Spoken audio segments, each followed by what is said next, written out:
저는 모태신앙으로 오랜 세월 교회를 다니며 신앙생활을 해왔습니다. 조용한 성격으로 큰 문제 없이 부모님의 말씀을 잘 들으며 비교적 모나지 않게 살아왔습니다. 신앙 또한 부모님의 영향을 받아 자연스럽게 가지게 되었고, 결혼 전에는 주일 예배를 빠지지 않고 유아부 봉사를 하며 나름대로 신앙생활을 잘하고 있다고 생각했습니다. 그러나 제 삶의 방향성이 잘못되었다고 느끼게 된 것은 아내를 만나면서부터였습니다. 왜 내가 신앙을 가져야 하는지에 대한 고민이 없이 교회는 당연히 가야 하는 곳 정도로 여기며 살아왔었습니다. 말씀을 안다고 생각했고 기도도 했지만 지금 돌아보면 제 모습은 점점 선데이 크리스천에 가까워지고 있었습니다.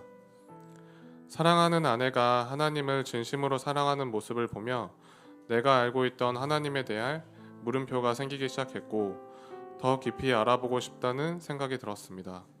그 과정 중에 해외 선교를 다녀오게 되었고, 같은 방을 썼던 집사님들에게 남자 제자반은 올해 없으니 내년에 하시겠네요 라는 말씀을 듣고, 어느새 나는 내년에 제자반을 하게 되겠구나 받아들이게 되었습니다. 이후 아내의 권유로 제자반에 앞서 1대1 양육 과정을 먼저 들어보는 것이 좋겠다는 생각에 신청하게 되었습니다. 처음 1대1 양육 과정은 제자반 전에 하는 단순한 교육 정도로 생각했습니다. 그러나 그 생각은 양육자이신 김남권 집사님과의 첫 만남부터 완전히 깨지게 되었고, 삶의 여러 방면에서 변화가 나타났습니다. 첫 번째로는 기도입니다. 저에게 기도는 하나님께 부탁하는 것이었습니다. 할아버지, 할머니 등 주위에 사랑하는 사람들이 아플 때 다시 건강하게 해달라고 부탁하는 것이 전부였지만 기도에 대한 응답은 기대하지 않았습니다. 그러나 양육에서 집사님께 배운 기도는 하나님과 나의 소통이었습니다. 하나님께 올리는 이 기도를 분명히 들으신다는 믿음이 잡기 시작했습니다. 아내와 우리 가정의 기도 제목을 정리했고, 하나님께서 이 모든 것에 응답하실 거라는 믿음이 생겼습니다. 두 번째는 예수님입니다. 그동안 저는 제가 믿고 있던 예수님께서 왜 이 땅에 오셨는지에 대해 깊이 생각해 본 적이 없었습니다. 막연히 높으신 분, 구원자라는 개념으로만 알고 있었을 뿐 그분의 구원이 나의 삶에 어떤 관계가 있는지 고민해 보지 않았던 것입니다. 그러나 1대1 양육을 통해 예수님께서 죄로 하나님과 단절된 나를 다시 하나님께로 인도하기 위해 구원 사역으로 이 땅에 오셨다는 사실을 말씀을 통해 분명히 알게 되었습니다. 예수님이 우리 가정의 머리 되심을 고백하며 그분의 지체인 우리의 가정 예배를 시작하게 되었습니다. 조금씩 하나님이 우리 가정에 하실 일들을 소망하게 되었습니다. 마지막으로 예배입니다.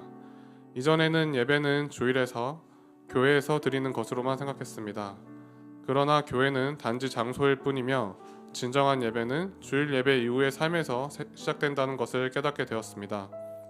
주일 예배는 하나님께 나의 믿음을 고백하는 자리이고, 삶 속에서 그 고백을 살아내는 것이 진정한 예배라는 생각이 들었습니다. 제가 속한 삶의 다양한 부분에서 삶의 예배를 드리기 시작했습니다.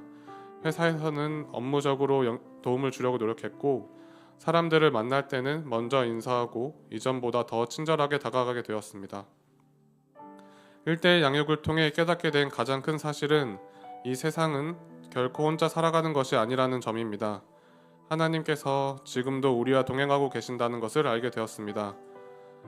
양육자님과의 귀한 만남을 허락해 주신 하나님께 감사드리며 제 신앙생활에 큰 도움을 주신 양육자님께도 진심으로 감사드립니다. 4달이라는 시간이 너무 빨리 지나간 것 같아 아쉽지만 배운 말씀을 삶이라는 예배 속에서 흘려내는 성도로 살아가겠습니다. 감사합니다.